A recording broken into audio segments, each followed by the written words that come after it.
What's up guys, and welcome to 2020. Hope you started the year off well. And today we're going to be covering New Year's resolutions and all the rubbish supplements and things like that come with this time of year. So January's a great time. Everyone's trying to get on their fitness goals. It's awesome. I know some people are very critical of it and like, oh, everyone makes New Year's resolution and just quits immediately. But I think it's a great thing for people to try and want to improve themselves, especially, health and fitness. But companies really do like to rip people off. And having worked in retail, and I know a lot about all these supplements and stuff that people take and sell, I know which ones work and which ones are just complete and utter waste of money. So in this video, I'm going to try and save you some cash and show you how to actually make progress without spending very little money, basically. So supplements come in so many different forms. We've got pre-workouts, we've got things that help you grow faster, like creatine, glutamine. You've got fat loss products, which are some of the worst offenders. You've got vitamin products, you've got protein powders.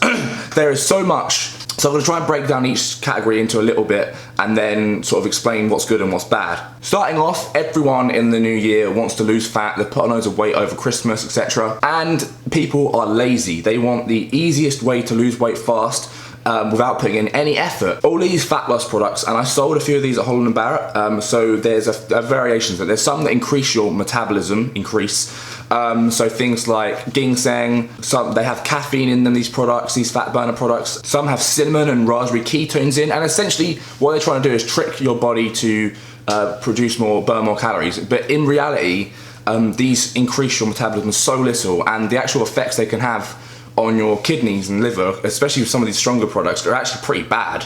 The caffeine will give you a rush, you'll feel stuff out of it, that sort of thing, but it doesn't help you burn any extra fat. You still have to go out and do the exercise. So the metabolism increases are they're kind of bad for you, to be honest, and they are probably some of the best sellers. Also, like these Boo tea and detox teas and stuff like that. Now, what these are is they're products that are pretty much just entirely fiber.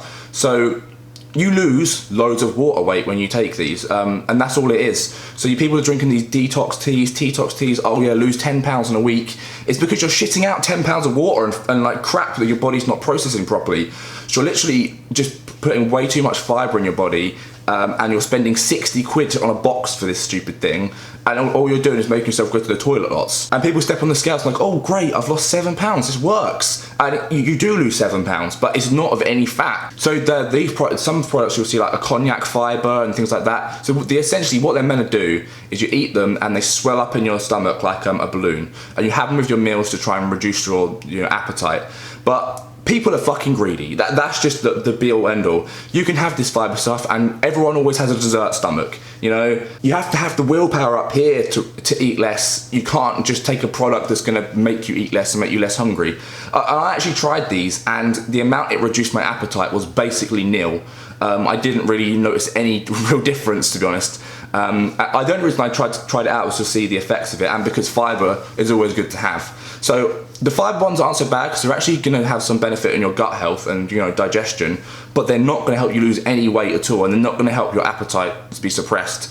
So the fat loss products, all of them steer clear of. None of them really work in any substantial way. They're all really expensive. And some of them, especially like the Grenade ones, which have got the Grenade fat burners, they've got loads of stuff in them, and if you're taking them regularly, you're going to kind of get a dependence on caffeine and other things because they're so highly dosed. Which leads me on nicely to pre-workouts, which a lot of people love, and they're so popular now. And I've had my fair share of really trying pre-workouts out, all of them across the board. One's up to DMMA, which is like one branch chain off of having speed, all the way down to just having a coffee or a Monster. And I can safely say, after trying a whole range of pre-workouts, some of them are really great, but you don't need them. You really don't need them. My training has been better than ever since I stopped taking pre-workouts. Now, when I want to go to the gym and train, I literally have either a black coffee or a Monster energy drink, 0 calorie one. So just getting that like 50 to 100 milligrams of caffeine in your system will wake you up, get you mentally focused to train. And I think that's the most important thing. All the pre-workouts saying you'll lift more, you'll get a better pump and all that kind of thing. That's okay, but it doesn't really help at the end of the day if you're not training really hard, and you need that mentality to train hard. I understand that after people have had a long day of work or first thing in the morning, you're not in the right mindset to train, and a little bit of caffeine is all you need to get that back on track. And the less you have as well, the less tolerance you're going to have. So because I really cut down on all my pre-workouts, stopped taking anything really, I stopped having caffeine for like 2 weeks. I went back to the gym when I was tired one morning, had a Monster, and I was like, it woke me the hell up. Like, I was like, wow. So now I really only have it as and when I need it. And having one Monster every now and then is a lot less than buying a 60 quid tub of, you know, pre-workout. I mean, pre-workouts do the job. And I'm not saying don't buy them, but use sparingly, and if you can avoid it, just get something like coffee. I mean, caffeine is the main thing you want. Next up is a big offender, is vitamins. But Holland & Barrett, we sold so many of these, and I kind of felt sick doing it a lot of the time because people are just throwing money down the drain. So the standard rule for vitamin tablets is you never take them unless you have a deficiency in one of the things you're taking. The same as minerals. There is absolutely no need to take a vitamin supplement unless you're deficient. And if you're deficient, you should be able to make that up with your diet anyway. You only really need them if you're severely deficient. So, for example, in the UK, in the winter, everybody in the UK should be supplementing with vitamin D or taking sunbeds, because you literally just cannot get enough of it in your diet. Now, so many people would come in January and Holland & Barrett and just buy a multivitamin and go, oh yeah, I'm gonna have this and be all healthy and stuff. Multivitamins are so crap, they've got such a weird dosing in them, and your body absorbs hardly any of it. So bioavailability is something that people lack the concept of. So a product can have a certain amount of calories, it can say it's got all these vitamins and stuff in it. Whether your body actually absorbs them is a completely different matter. And I wear a lot of these are bound to the tablets and stuff, and if you don't eat them with food, it just gets flushed straight through you and you're literally pissing away your money. So I'd say vitamins and minerals, like these ZMAs and stuff people are saying to get better workouts, getting your vitamin C, all this, that, and the other. Just eat some vegetables, eat some fruits, eat some, you know, pulses and beans and seeds. The same with things like creatine and glutamine. You can get them from your diet, right? Eat some red meat. That has creatine and glutamine in it, right? There's no need to be putting scoops of artificial creatine and glutamine in your shakes to try and get that little edge. And you know, I used to do this as well, put the creatine and glutamine in my shakes, and all they seemed to do was upset my stomach. And after a while I stopped taking them. I literally noticed no difference having it or not having it. And finally, the one that everybody takes, including myself, is protein powders. But they're very misunderstood, and especially weight gainers. So let's start with weight gainers, because they're some of the worst offenders. Weight gainers look great, right? They look like, oh, I can gain loads of muscle really fast, all this kind of thing. All they are is whey protein with a ton of crappy carbohydrates in there. Sugar, they're basically all sugars, essentially. There's very few complex carbs in there.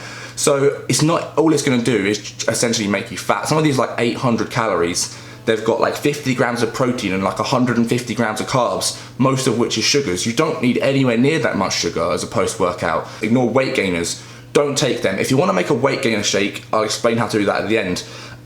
So there's three main types of protein that you should be aware of. Whey is the most common one, get it everywhere.